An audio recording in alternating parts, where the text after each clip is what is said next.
Every 4 years, the world stops. The World Cup isn't just a tournament. We scream, we cry, and we worship our heroes. And to show our devotion, we buy the sacred robes, the team jersey. But recently, walking into a sports store feels more like walking into a luxury boutique. You pick up the same shirt your favorite player wears, and you flip the price tag. $140.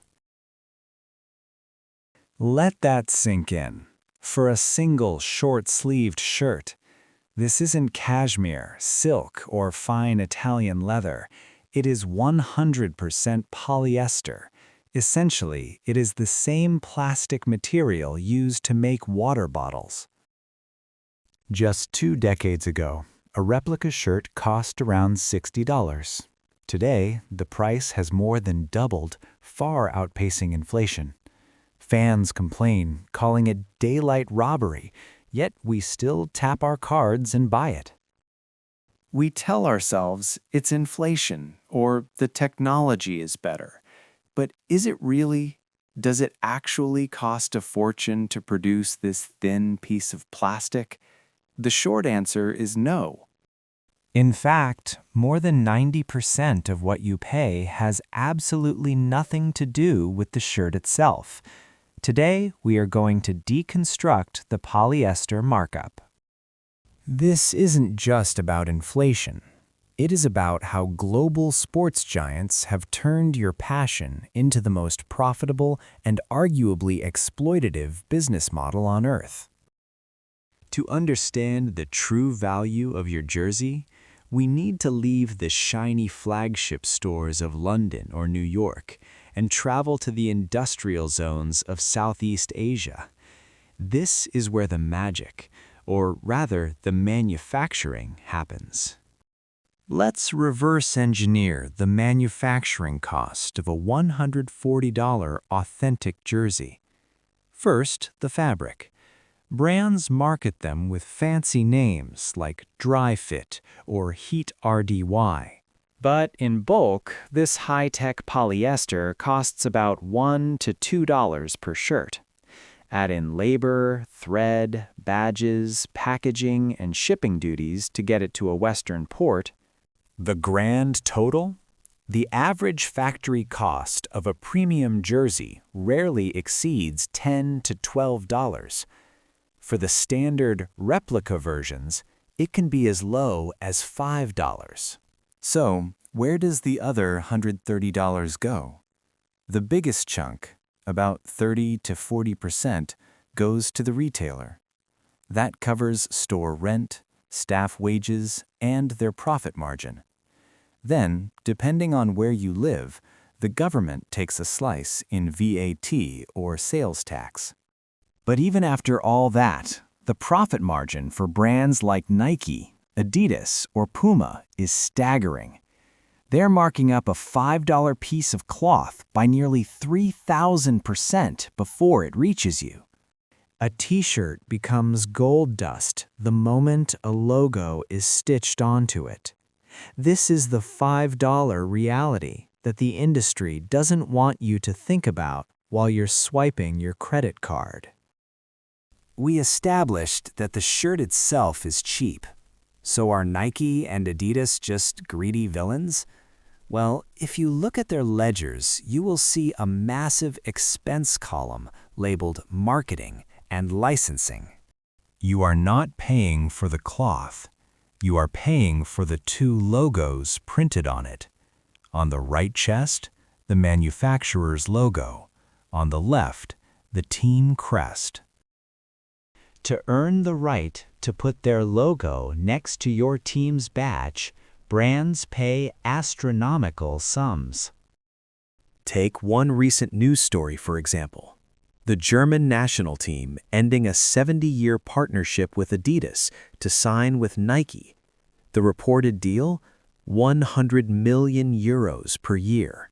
That is over $100 million annually, just for the privilege of making the shirt. Where does that money come from? It comes from you. A huge portion of the jersey's price tag is effectively a tax to cover these sponsorship deals and the multi-million-dollar contracts for superstars.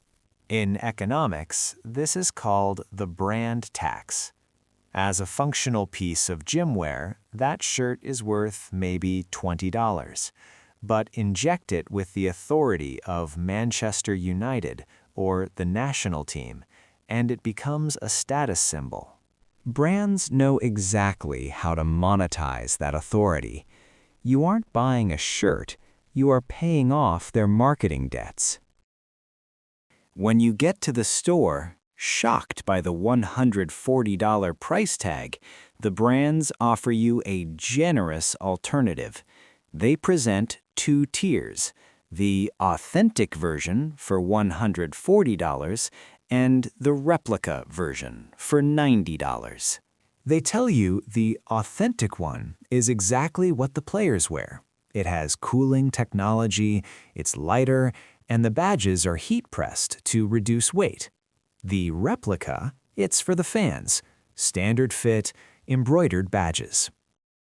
But let's be honest. Do you, sitting in the stands with a beer and a hot dog, really need aerodynamic technology designed to shave milliseconds off a sprint? The functional difference for an average person is virtually zero. This is a classic strategy called price discrimination. They create a premium tier to satisfy the super fans who demand the best, extracting maximum value from them. At the same time, they offer a slightly cheaper but still overpriced version to capture the mass market. It creates a psychological hierarchy. Wearing the authentic shirt is like saying, "I am a real fan."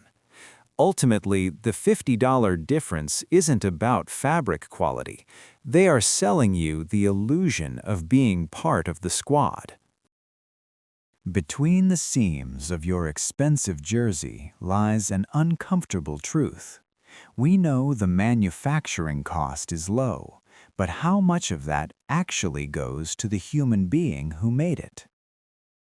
According to reports from labor rights organizations like Clean Clothes Campaign, the garment workers' share of a single jersey is often less than 1%. Out of the $140 you pay, the person who sewed it likely earned less than 60 cents. Sports brands launch campaigns about using recycled ocean plastic to make their polyester. They use this eco-friendly label to justify price hikes. While materials might be getting greener, the labor economics remain stuck in the past. New kits are released every single season. Slight design tweaks force fans to upgrade, while unsold stock is often discarded. The massive margins fuel shareholder profits and superstar contracts, while the bottom of the supply chain sees pennies. When the next World Cup or the new season starts, millions of us will line up to buy one. Why?